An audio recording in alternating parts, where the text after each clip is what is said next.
Welcome to The Line. This week, Democratic delegates from New Mexico traveled to Philadelphia to join the Democratic National Convention. There was some controversy on the floor, and we'll get to that in a moment with this week's opinion panelists. If you want to see our discussion last week about the Republican National Convention, head to newmexicoinfocus.org. Now, I'm joined at the table now by Eddie Aragon, CEO of the Rock of Talk, Fox News ABQ 95.9 FM. Marcia Garcia is here. She's with Strategies 360. Janice Arnold-Jones, former state representative, is here, and Eric Riego, he's a former state senator for here in New Mexico. Now, Eric, start us off here. Some of the delegates in New Mexico who supported Bernie got a little bit of a negative attention. The first couple of days about Bernie was negative. Let's start with Bernie. How did people comport themselves? Were you surprised at what happened at the convention?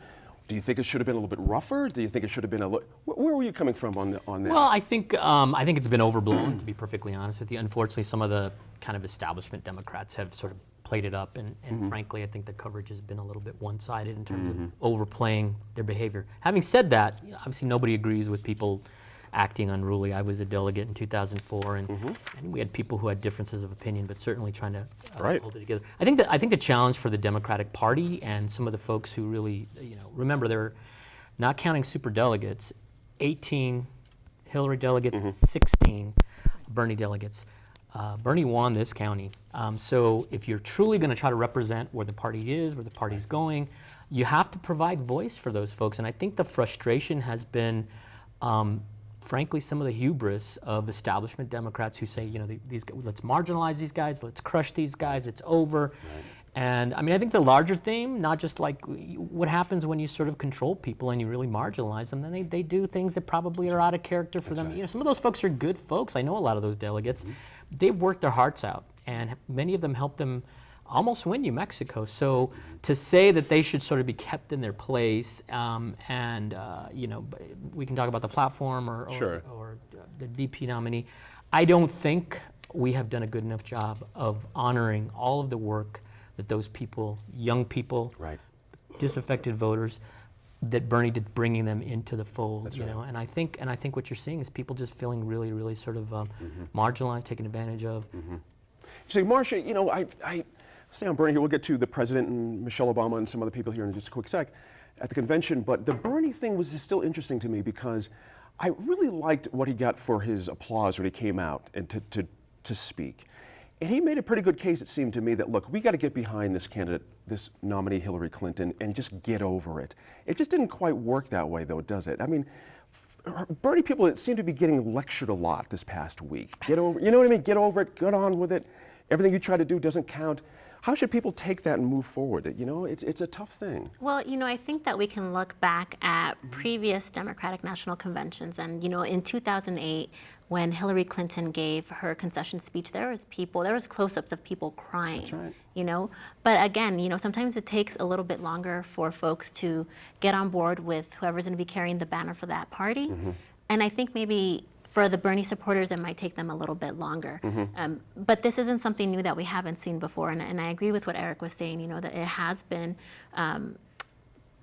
a little bit overly focused on by the media because this is something that's happening right now. Right. But I think that the most important thing for the Democratic Party is unity, coming together to ensure that we do not end up with President Donald Trump, because then everything that these Bernie supporters stand for, it's going to be taken away. So I think that there's a bigger picture here that folks need to start focusing on. And again, it just takes some people a little bit longer. What is really exciting, though, is seeing all the passion that we're seeing out of young people, out of a lot of folks that weren't involved in our democratic process in the past. We're seeing so much civic engagement here that hopefully we're going to be able to harness this energy and create a stronger Democratic Party, and to also just create a more involved electorate. This last election cycle, historically one of the lowest turnout in the history of our country. And that was just not in New Mexico. It was across the board, from top of the ticket to the bottom of the ticket. So hopefully we're going to see some of this passion manifest on Election Day. We're going to see people stay involved. We're going to see people turn out and vote. There you go. Eddie, interestingly, let's move on to who the nominee is, and that is Hillary Clinton. Interestingly, there's so many different angles here. How is it that the Democrats have taken the upper hand on being positive, on being aspirational, on being forward-casting and looking at an America that is about positivity And we had this whole other thing in the Republican side where it was like gloom and doom endlessly. How did this happen? How did Democrats end up being the shining light on the Hill party suddenly? This is very interesting. I don't agree with your question, your phrasing, just about anything, Gene, so excuse me, let me start there. You're selling me a history of the last 8 years of which I have not experienced. We've never had. I'm talking about the convention. The convention. Everyone's upbeat on this convention. Yeah, we don't have to make America great again. I've watched every minute. We're already great. How great is this? And we get the Facebook posts and everything. I don't think they've really taken the position that you're saying. That's certainly their phrasing, but the American people are not bought into this. The unfavorables are actually higher for Hillary Clinton than they are for Donald Trump. And then, you know, the remarkable thing that Eric and Marsha are both saying, they're talking about this passion, this involvement. You are not going to see that. I looked at a convention last night. I watched C-SPAN, carried all that stuff. The convention was half empty. You know, this is made for TV sales experience. Other than President Barack Obama and Bill Clinton, who are charismatic, and notice I didn't include Biden in there. Charismatic, you know, involved, know how to motivate people. You're looking at a history that's in the past. Hillary Clinton, Tim Kaine, I mean, going forward, it does not look good for the Democrats in terms of a head-to-head with Donald Trump and even a guy that I hardly know, Mike Pence. I think Hillary has a lot of problems ahead of her. 50 to 37 when you take the cumulative polling. This is going into the convention. You take Debbie Wasserman Schultz. You take the corruption, the people that feel like they're marginalized, as Eric said, or not being able to have a real voice. You know, I was part of the Democratic Party for a long time. I was personally marginalized by the Clinton campaign, being involved with a guy by the name of Wes Clark, a Republican trying to run as a Democrat. You wouldn't hold a grudge or anything against Clinton, would you? No, not at all. No, the problem is, though, is I don't think Hillary has the ability to listen to the people who are involved with the Green Party or people who are involved in independence and taking up some of those things. What Hillary is going to be focused on are the very people who helped her get where she's at. And that's of course, Goldman Sachs, Wall Street, all the people that are going to help kind of bail her. That's what they're interested. That's what the Clinton Foundation is interested in. They are interested in complete globalization. And I cannot tell you, between the TPP and all these other various things that they're proposing and pushing forward, it's a different world than the world that they're painting inside the convention. So to say that they're the star on the hill or whatever it is that you said, the shining light on the hill, I don't think Hillary Clinton is anything like that. There you go. Go ahead. Well, I'm saying, and I'm going to come back to what Eddie said because he's really onto something. But strong message to follow here. People go to conventions because they want a voice in their platforms. And to have both parties say, we go to conventions because we want to have unity, is so insulting. Oh my goodness.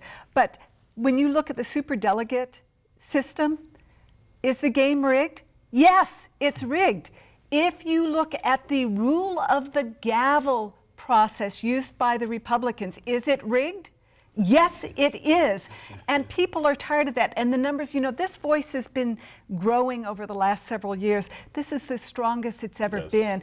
And you better pay attention, or the parties as you know it are going to go away because people are saying, I've had it.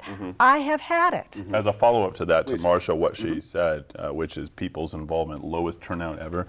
People need a voice. Let's have the people have an issue, just like we've talked about on various other things. There needs to be an honest conversation. You can't have the honest conversation when the Democrats and the Republicans are getting together with the media and telling you what you should be and who you should be having a problem with. That's an issue. You know, Eric, Debbie Wasserman was mentioned a little bit ago.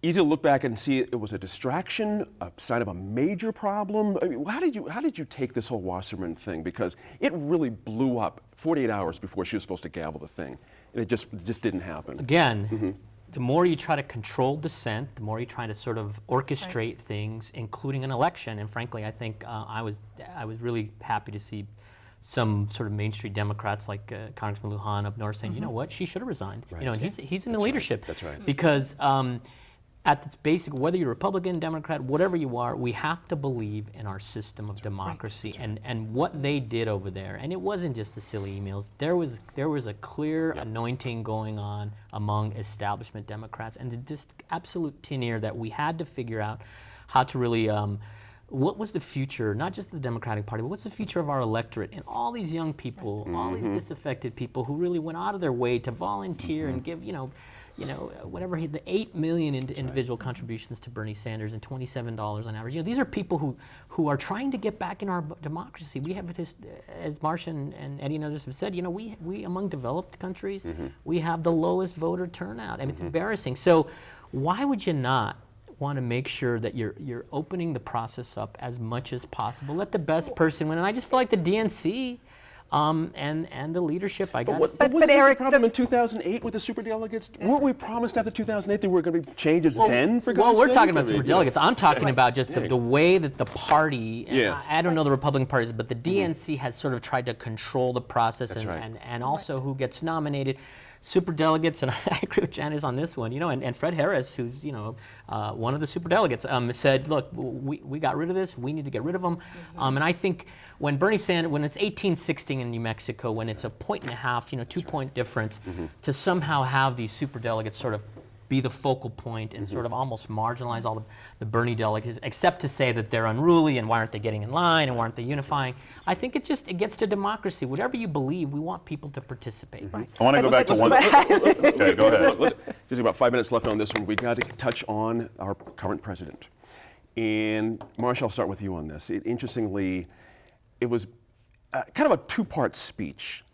Here's what we did. Here's why we think Hillary Clinton should continue all of this. It was interesting and also a little bittersweet to watch the president say goodbye, wasn't it? It's a very interesting thing after 8 years of the first black president here in the United States. What did you make of his speech? I mean, I think that just this entire topic, even outside of his speech, is something that's very emotional to me because I'm a big fan of President Barack Obama. He's my president, and I will always feel that way. And I think I think that he might be one of the best presidents in my lifetime. So hearing him kind of say goodbye to the country and saying goodbye to all of us, it hurts. Yeah. But it's also it's exciting to see this on the heels of us potentially having the first woman president, which again is such an amazing, exciting thing. And as a woman, this is huge. And my girlfriends and I, we were talking the day after the primary because it's such a contentious primary, but we kept saying, as women, we deserve a parade. Where was our parade? Just the fact that we have a woman that's going to be the candidate on a major party ticket. I mean, if it was a Republican woman, we would still be saying, where was our parade? Because there was a woman that's going to be running for president. I've had so many conversations with people how, they'll get their kids and they show them the flashcards of the presidents. And the question is, where are the girls? Why isn't there a girl? Wow. So I mean, this is a really big deal for our country, and I think it's going to put us in a place where, as a first world country, we're finally getting there. So it's very bittersweet to see the president say goodbye, but it's also exciting to see what can happen for our future. Sure. Janice, pick up on that, because even the Fox News coverage I noticed was very close to what Marcia was saying. The idea of a woman being nominated to a major party thing was something to be celebrated, no matter who the party. I think it should be celebrated, but I, as a woman, think that there is still a lot to be said for having the very best person possible. Gotcha. And sometimes it's a woman, and sometimes it's not a woman. Gotcha. And I'm okay with that. But I listened to my daughter, and she says, well, this has never happened before, and we've never fought this before. And I assure you, we've been fighting this for quite a while. And so to that extent, yes, that's a good thing. But I look at Hillary Clinton, and this woman has punched more tickets, clearly, and you could argue, the best qualified by experience, and I can't vote for her because the one thing that she has done, I cannot trust her, and I want trust. I do. Now, I want to go back to the president, and one of the things that one should acknowledge is there are very few orators that come along. And he is gifted with that, and his speech was wonderful. I don't always agree with everything, but there was no doubt about the passion and the emotion that he brought with it, and I respect that office. Yeah. And I think at the end of the day, when we're finished with the election, we as a country have to remember that we respect the office of the president.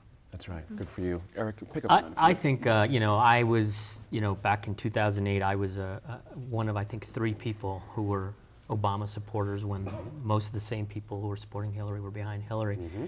And there was this whole big thing, Hispanics, Latinos are not going to support a black, and he was the outsider, he was the dissident, he was the progressive, he was the anti-war candidate. That's right. And so it's a totally different comparison. When people try comparing him and Hillary, I just don't, it's totally different. He was the Bernie in 2008.